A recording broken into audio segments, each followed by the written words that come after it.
So guys, this is a quick video on just some more kind of tips and tricks, things to think about as you're climbing and cutting trees in a residential setting like this. This is a pretty straightforward tree here. It's just a fir tree, probably, I don't know, maybe 90 to 100 feet tall. Nothing real difficult, but there's some challenges in that we have the house super close by. You can see that concrete there right underneath the tree, and it's super easy to crack that stuff if you drop a large piece onto it. So I'm trying to avoid that while I'm cutting here. And you'll see also that there's a tree just behind the one I'm working on here. As we get further up, it becomes a little bit more tricky because there's limbs sticking out from that tree where things can be deflected. And you'll see right here as I'm cutting this limb and tossing it down, that limb right in front of it there on the other tree could easily deflect that butt end of the limb back towards the fence or the house there, and one of these landing on the chain link fence, the top rail there, would bend it pretty bad. So in a second here, you're going to see a mistake happen. This top started to go before I could get my saw put on my side, and normally that doesn't happen, but it did in this case. Thankfully I was able to catch it here before it went onto the deck or onto the fence there. So just be super careful. The reason I did that was those limbs that you could see moving there as I threw the top down would have potentially deflected that top back towards the house. So I had to cut it that way and either lower it down on ropes or carefully throw it down like I did just to avoid that deflection from happening. So thankfully it worked out just fine and I caught that top, but it didn't feel very good on my wrist. So just be super careful, especially when you're in the wind, that the top doesn't start to go before you get your saw to your side. And if it does, just drop the saw, let the lanyard do its job, and make sure you're controlling that top to avoid any damage.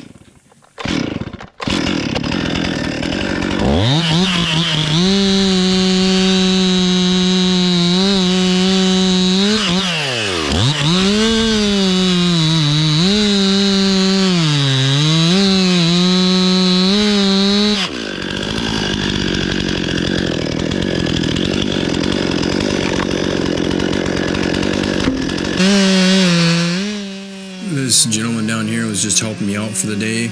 He doesn't work for me. He just happened to be on the job site here helping the customer out with some other things and decided to help me hold some lines and drag brush, which was nice of him. But make sure when you're doing these types of things and someone's helping you that you normally don't work with, that you're always making eye contact with them throughout the process so that they know what you're going to do. Because I have had customers and people just helping walk through the job site not realizing that pieces are coming down or limbs, and it's super dangerous. So the people you work with day in, day out in tree work are going to know what you're doing, and they can kind of read your mind. You don't have to say much. But customers and people that just aren't familiar with tree work itself, they just don't have the experience to know when something's going to go wrong and don't know how to respond to it. So if possible, do some sort of briefing with your customer or your helper prior to doing the work, so at least they have some sort of understanding of what you expect of them while they're on the job site, and just to keep them safe.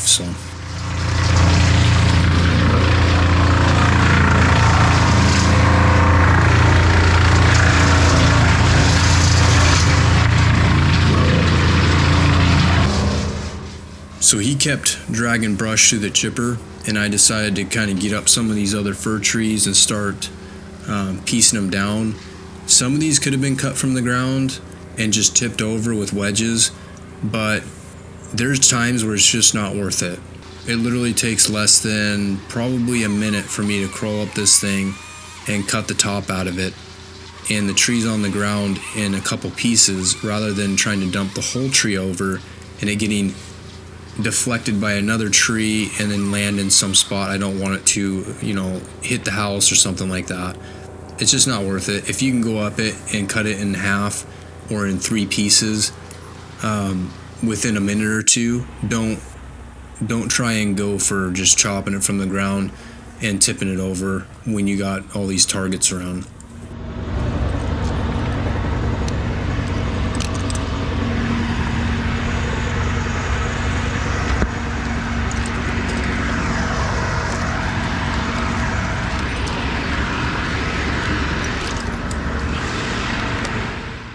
So now I'm going up probably one of the larger trees on the job site. It's not real big at the base, but it's actually a pretty tall tree. So as I'm working on this one, I'm making sure as I cut limbs, I am looking down from time to time to make sure the gentleman that's helping me out there is not anywhere near the base of this tree that limbs could, you know, spring back into him. That's a really important thing to do. You can get really caught up in just cutting and not looking down at all, and you don't even realize that someone's walking right underneath the tree. And one of these falling down end first into someone's back or their body, it probably end up killing them. So just make sure you're looking down, because you got to also watch out for other people. Sometimes they're not paying attention down there.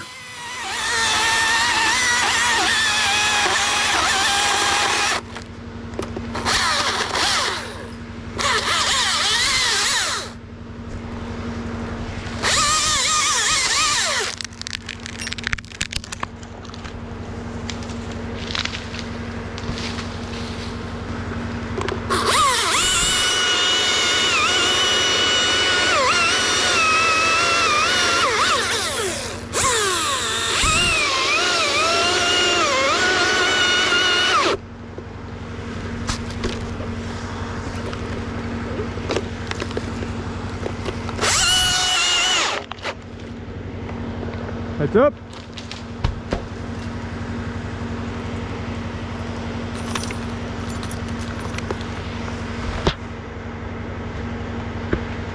So just to show you guys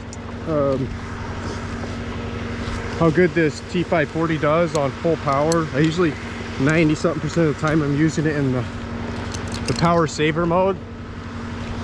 This is full power on the saw, and you can still get some pretty decent sized pieces cut. This is my last tree to climb, limb out, and cut, so I don't care if I drain the battery out now.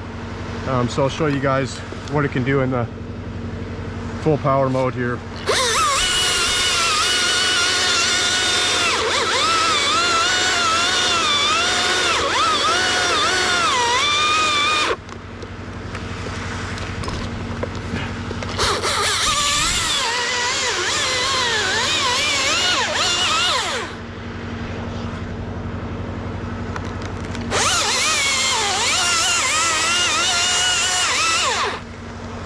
Heads up.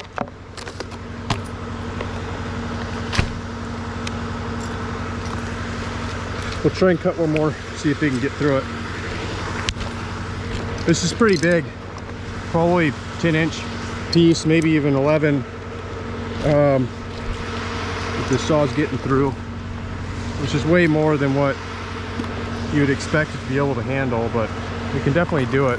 I would suggest at this point switching to obviously something 60cc or more.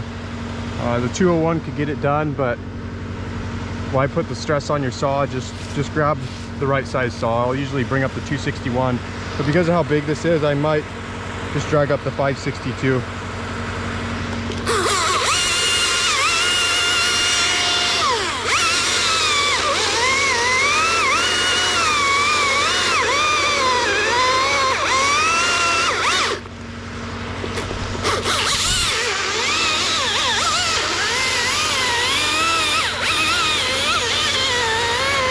Still cutting good.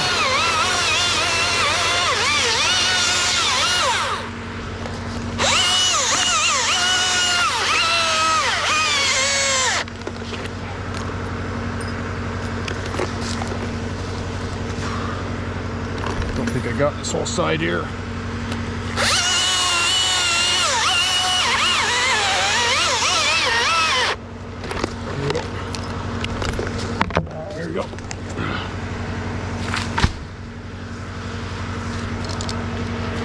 Now we'll switch out to a bigger saw, but I mean, that's a pretty good sized piece to be cutting with this saw. But if you get in a pinch, you buy yourself up a tree, you can definitely get it done with just this one saw.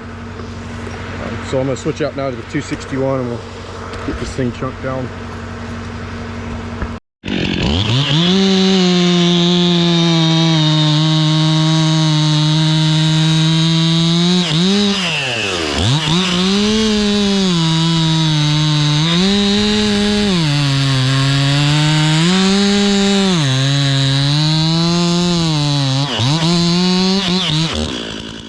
So a couple things here. Make absolutely sure you are looking down before you break one of these sections off and send it to the ground. Someone down there working may not understand that you're about to break something and send it their way. They may think because the saw stopped running that you're done cutting, and really you're sitting there preparing yourself to tip the section over, and they'll go walking underneath to grab a limb and don't realize this thing's coming for them. Another point, these pieces, if they strike each other on the ground, there's a very good chance they could deflect depending on what's underneath the other sections, the log sections. Here we have a bunch of cushioning limbs that help the piece from deflecting. If these were to be on hard ground and these sections hit each other, there's a good possibility they could deflect and they can go literally 90 degrees to where you're dropping them, and they can travel up to 20, 30 feet away, so be extremely careful of that. They aren't real big. Even larger ones, you don't have to make a face cut that goes all the way to where that horizontal cut stops. You don't need it to meet here. You really only need a little bit. Sometimes only maybe a small chunk like this, 2 inches notched out, is plenty. You just need to get the piece to start tipping, and then that little notch will help it come over. You don't have to always make a huge face out of these. I'll show you.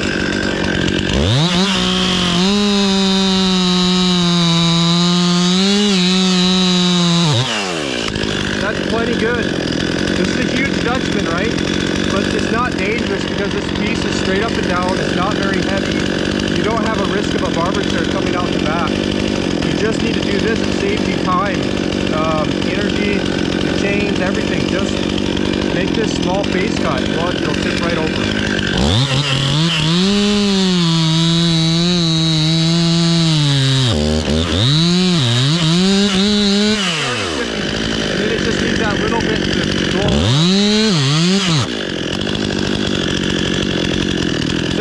Makes your life easier, right?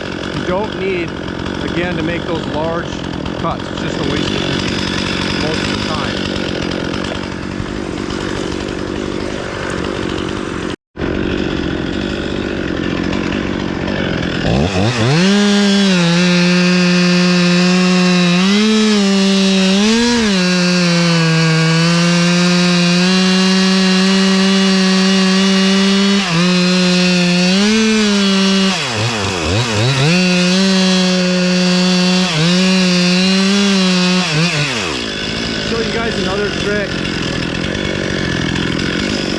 Another trick.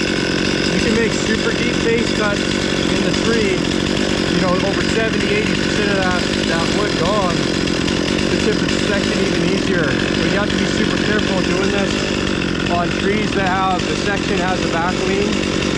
You can get away with it sometimes, but you have to really calculate it out. Don't do it if you're unsure. You just need to get past that center of gravity on that stem. So if it's back lean slightly, need to make sure you still have enough mass forward of where that hinge is going to be, where it'll tip itself over. Otherwise, you got to apply some input, and it can get away from you if it's back lean and you're trying to push on it, and then it starts to come back because you're nipping out this little section back here. Just be careful, but watch how deep this face cut is. It'll tip right over.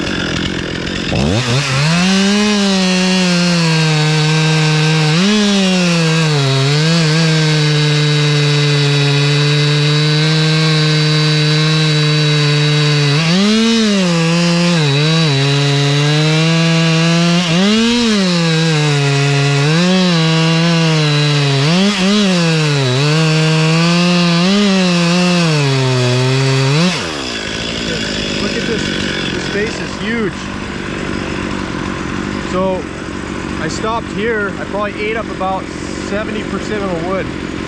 Now all I do is come into that back cut and this thing will tip right over. You can make even bigger base cuts that go back even further, but it's just all dependent on what kind of lean do you have on the tree. What are you trying to do? You know, just reason it out. Don't go too deep if it's something that you can't handle in the back by pushing and cutting. So ideally you want to have both your hands on the saw and not be sitting here pushing on it with a conventional saw like this instead of a top handle.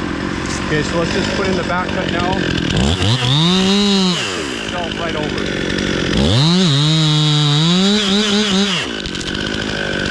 I didn't need any input there.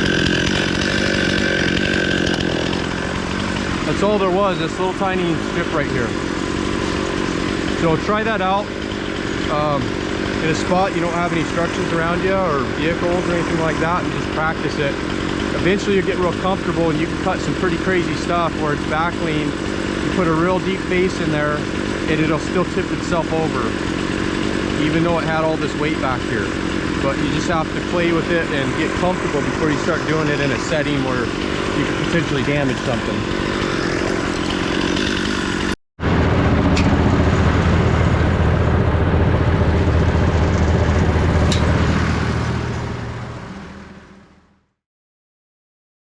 Hey guys, I wanted to mention one more last thing on the video.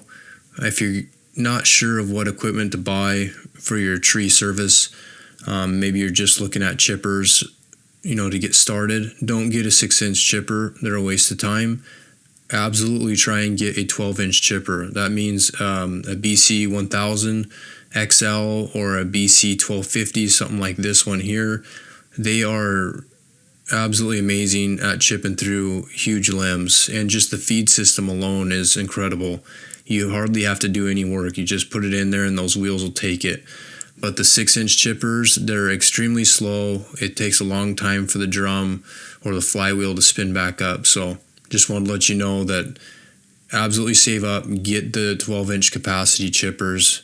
Everything else is really just a waste of time and you're going to be very frustrated. Thanks for watching, guys. I'll catch you on the next one. God bless.